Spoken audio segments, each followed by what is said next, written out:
అందరికీ నమస్కారం అండి. ఈరోజు మనం 1989వ సంవత్సరంలోని చందమామ కథల పుస్తకంలోని రాకుమారి నిర్ణయం అనే కథ గురించి చెప్పుకుందాం. ఈ కథ రచించింది కోలార్ కృష్ణ అయ్యర్ గారు. షిల్లంగేరి గ్రామంలో గోపయ్య అనే ఒక రైతు ఉండేవాడు. అతనికి 3 కొడుకులు, రాజయ్య, భీమయ్య, సోమయ్య. తన కొడుకులు తనలాగే సామాన్య రైతుల్లా జీవించడం గోపయ్యకు ఇష్టంగా ఉండేది కాదు.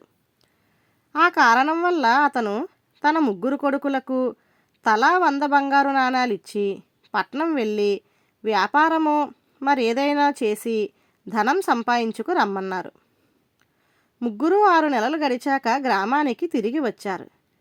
గోపయ్య తన కొడుకులు బాగా ధనం సంపాదించుకు వచ్చారనుకొని పెద్ద కొడుకు రాజయ్యను, నీవెంత సంపాదించుకొని వచ్చావు, పట్నంలో ఏం వ్యాపారం చేశావు అని అడిగాడు సంతోషంగా. రాజయ్య సంచిలో నుంచి ఒక అద్దం బయటకు తీసి, నాన్న, దీనిని ఎంతో కష్టపడి సంపాదించాను. ఇది మామూలు అద్దం కాదు. ప్రపంచంలో ఎప్పుడు ఎక్కడ ఏం జరుగుతున్నది దీని సాయంతో తెలుసుకోవచ్చు. అయితే అందుకు అవసరమైన శక్తి నాకొక్కడికే ఉన్నది అన్నాడు. గోపయ్య తన 2వ కొడుకు భీమయ్యను రాజయ్యను అడిగినట్టే అడిగాడు.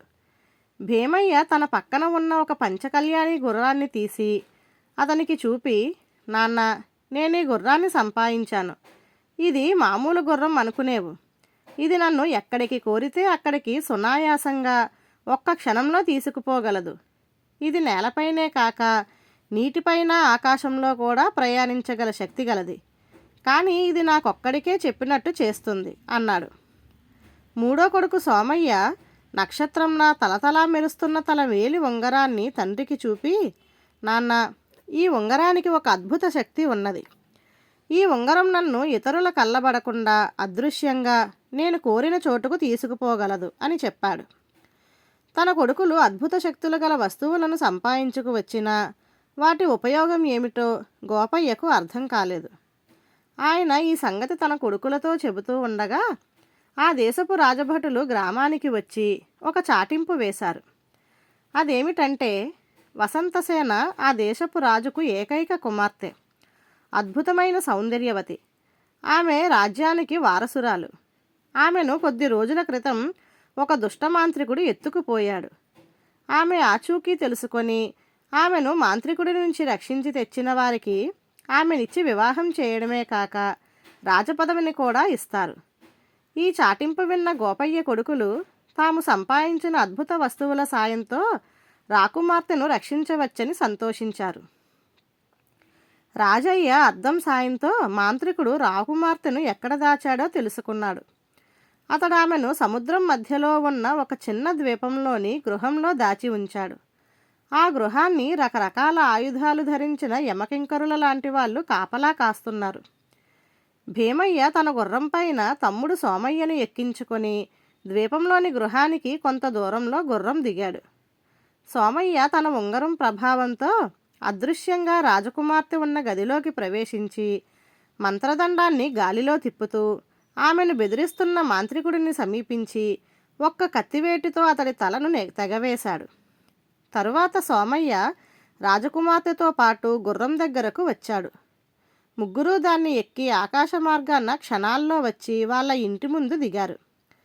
గోపయ్యకు తన కొడుకుల అద్భుత శక్తులు చూసి ఆనందం కలిగింది. కానీ వాళ్ళ సంతోషం చూస్తుంటే ఎవడికి వాడుగా తాను రాజకుమార్తెను వివాహం ఆడి దేశానికి రాజు కావాలనుకుంటున్నాడేమో అన్న అనుమానం కలిగింది. గోపయ్య 3ని, మీలో రాజకుమార్తెను వివాహమాడే అర్హత ఎవరికి ఉన్నదనుకుంటున్నారు అని అడిగాడు. 3 ఒకరి ముఖం కేసి ఒకరు చూసుకున్నారు తప్ప గోపయ్యకు జవాబివ్వలేదు. ఇది చూసి తన కొడుకుల మనస్సులో దురాశ, స్వార్థబుద్ధి లాంటివి చోటు చేసుకున్నవని గ్రహించిన గోపయ్య వాళ్లతో, నాయనలారా, మీ 3 ఒకరితో ఒకరు సహకరించి రాజకుమార్తెను మాంత్రికుడి బారి నుంచి రక్షించారు. ఇది సాధించిన తరువాత ఇప్పుడు మీలో రాజకుమార్తెను వివాహమాడి దేశానికి రాజు కావాలన్న స్వార్థ చింతన బయలుదేరింది.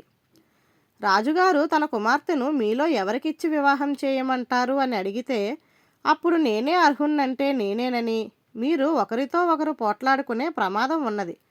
అందువల్ల మీరు సాధించినదంతా నిరర్ధకమైపోతుంది అన్నాడు. తండ్రి చేసిన ఈ హితబోధతో ముగ్గురు కొడుకులు గోపయ్యను, నాన్న, మాలో అర్హులెవరో మీరే నిర్ణయించండి అని కోరారు. ఆ మాటలకు గోపయ్య నవ్వి, నిర్ణయించవలసిన వాణ్ణి నేను కాదు. ఒక వివాహానికి వరుడు వధువు ఇద్దరి అంగీకారం అవసరం. కనుక మీరు రాజకుమార్తెను తీసుకుపోయి రాజుగారికి అప్పగించండి. మీలో ఎవరిని వివాహమాడదలిచిందో ఆమె చెబుతుంది అన్నాడు.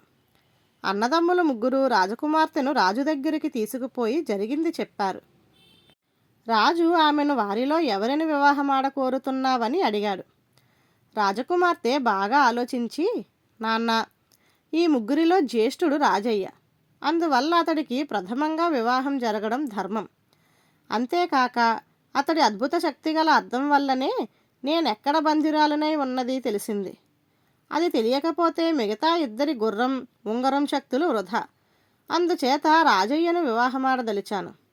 భీమయ్యను సర్వసేనాధిపతిగా, సోమయ్యను ముఖ్యమంత్రిగా నియమిస్తే ఏ సమస్య ఉండదు. అందరికీ న్యాయం జరిగినట్టు అవుతుంది అన్నది. ఆమె నిర్ణయం ముగ్గురు అన్నదమ్ములకు తృప్తి కలిగించింది. రాజు మహావైభవంగా కుమార్తె వివాహం రాజయ్యతో జరిపించి అతడికి రాజ్యం అప్పగించి భీమయ్యను సర్వసేనాధిపతిగా, సోమయ్యను ముఖ్యమంత్రిగా నియమించాడు. ధన్యవాదాలు.